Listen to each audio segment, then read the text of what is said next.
Integral to the idea is the intensified encouragement for every CFC member to serve the poor in GK communities and to forge closer collaboration among GK workers who are now free from unnecessary constraints and conflicts.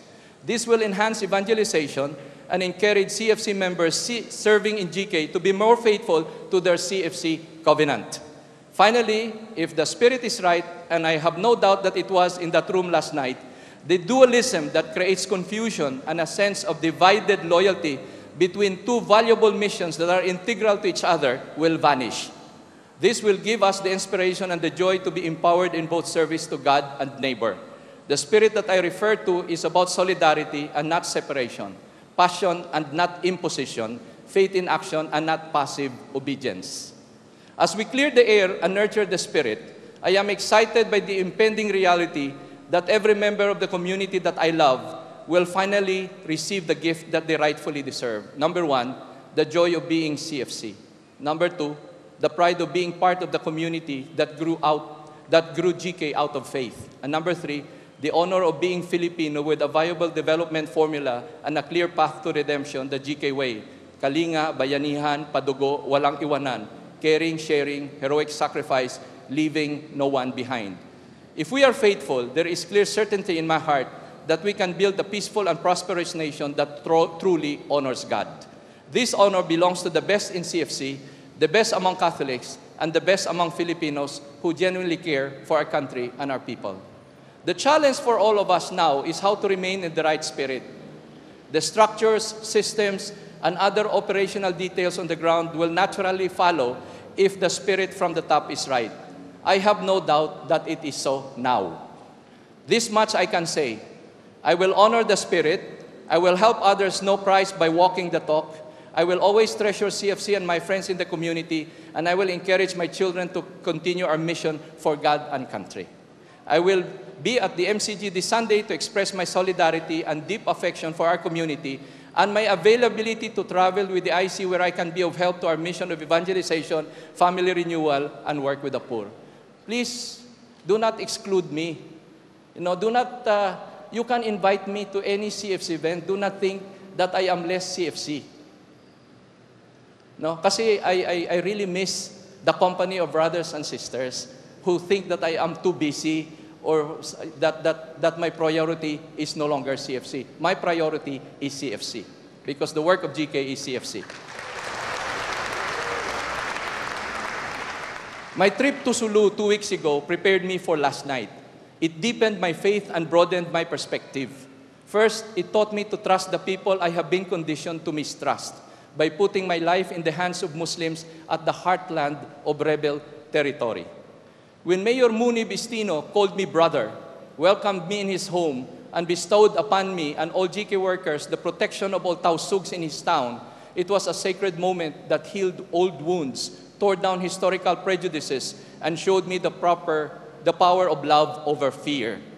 I grew an instant affection for my Muslim brothers and sisters, which hopefully will pave the way for more from the Christian majority in this country to show genuine concern and end a long period of neglect of the Muslim minority. But this moment would not have come to me if not for the love of brothers and sisters in CFC, who nurtured me and my family for 24 years and provided the grounds for the seeds of our faith to grow. If I can trust a Muslim that I just met, I must continue to trust my brothers and sisters who have treasured my friendship all of these years. Trust, not talk, is the key to lasting friendship and peace. There is trust that we need to nurture internally within CFC and trust that we need to build externally. I did not go to Sulu to offer religion. I was there to practice my faith by giving care and friendship. Pero pag nandito po ako sa CFC community, kahit hanggang bukas po tayo mag-praise fest, nandito po ako. Meron kasi tayong GK as a ministry of CFC and GK as a movement to ease global poverty and to bring a nation out of poverty. And it is the gift that it came from the heart and the spirit of CFC, and the army on the ground is CFC. And everyone recognizes that.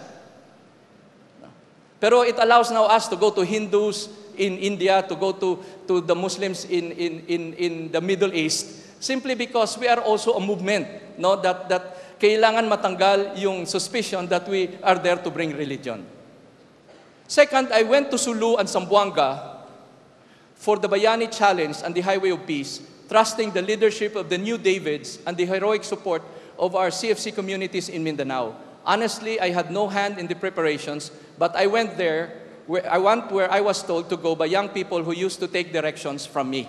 Everywhere I looked in both places, I was surrounded by the next generation of believers and patriots for God and country. I did not stay long, secure in the thought that God's work will continue beyond me. The three brothers from the IC also did not stay long, but their hugs assured me that we all wanted the same things for our community and for our country. Through our sincere act of sacrifice and humility, we will continue the mission of renewing the face of the earth and pass it on to the next generation of leaders in CFC. This brings me to the final point, why I am filled with an overwhelming sense of hope as a result of last night's divine encounter, whatever others may make out of it. I am turning 60 on January 17 next year.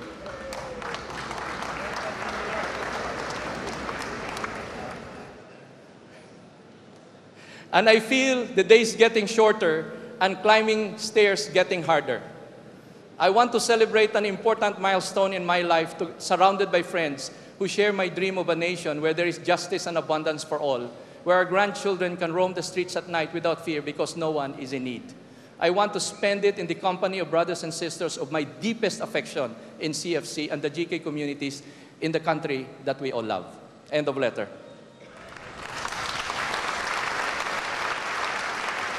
So mga kapatid, itong nandito sa harap, we have journeyed together.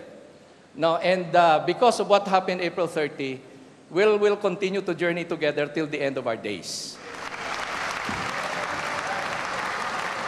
And sa birthday ko next year, it is my dream that that all of us can be together, no, in a GK community, na lahat kayo magdadala ng pagkain, kasama ang kapatid nating pito rito, at kukumbidahin po natin si Frank Padilla at si Lito Orhino.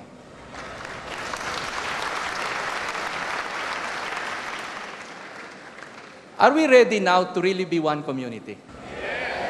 Are we really now to move forward in joy and in power? So mula ngayon, if there is anything na naririnig ninyo, nakikita ninyo, tawagin niyo po ako. No? I will never allow anyone to say anything against CFC. I will not allow anyone to say anything against a CFC brother or sister. But in the same manner po, Gawad Kalinga, no, is your gift. Is the gift of every CFC to this country and to the whole world. And no one should ever steal that joy and that pride away from any member of CFC. The work of CFC will continue to grow and we need to do it together. The work of Gawad Kalinga will continue to grow and we need to do it together. So dito po, nagkaroon lang ng structural realignment, but what we have received today is the joy, is genuine solidarity. No, and what happened? Because today, trust is back. Sabi nga, Father Paul, no reservation. Wala nang reading between the lines.